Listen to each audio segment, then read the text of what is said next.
Good morning, friends. I am sitting outside of my office, just putting off going in.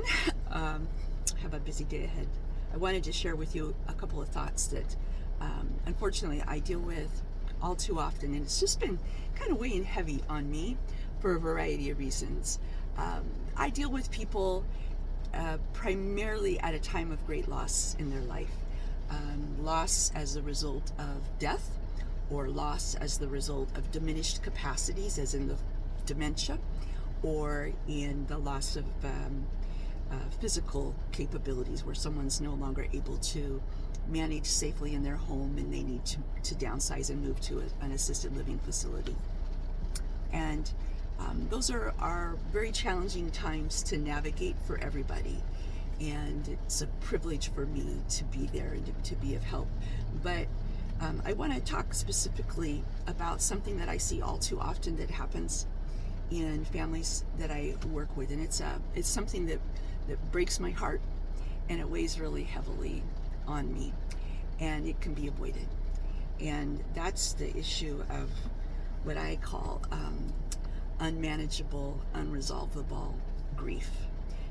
That takes the form of a ball and chain that you carry with you through the rest of your life if you don't deal with it. And so often in life, in our families, my dad used to say that, gosh, if we could pick our family members, we might pick somebody totally different, but we don't get to pick them. But sometimes we have challenges or conflicts in our relationships that cause irreparable fractures, and they drive us to the opposite ends of the earth. We never speak to our parent again. We never speak to our siblings. We don't integrate with our families because of something that happened, or something that didn't happen, or something that was said, or because mom liked you best, or any number of things. And I could write a book, but I can't. But I guess what I want to say to you is that when you have a conflict with a parent or a sibling, and they die, or they're lost in here forever, so is the opportunity for you to resolve that. It's gone. And with that goes your chance for peace.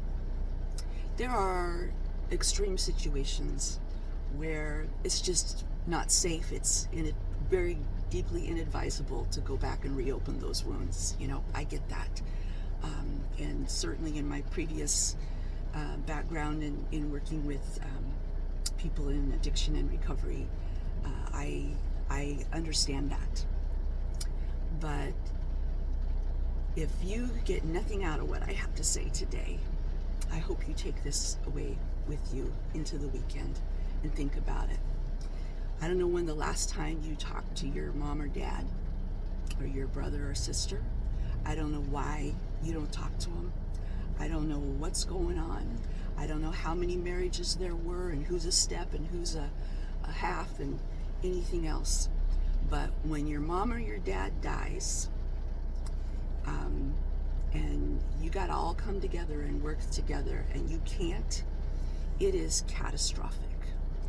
And if there's any way that you can have a conversation now, if you can muster up the courage, the personal reserves, whatever it is that you need to do to go and mend that fence, or bring some kind of resolution to that situation, I beg of you to do it. Because that unresolvable grief will haunt you till the day you die, when you can no longer have the conversation with the person you should have talked with, when you can no longer get the answers that plague you, that you need to have, when you can no longer grant forgiveness or seek forgiveness, when you can no longer agree to disagree. It comes back. It comes back in ways that are devastating. It comes back in heart attacks and autoimmune diseases. It comes back in repeating the cycle into your children's lives and their children's lives. Get peace with people in your family while you can. It's the greatest gift you can give yourself and your children. That's from me to you. I mean it. Love you guys.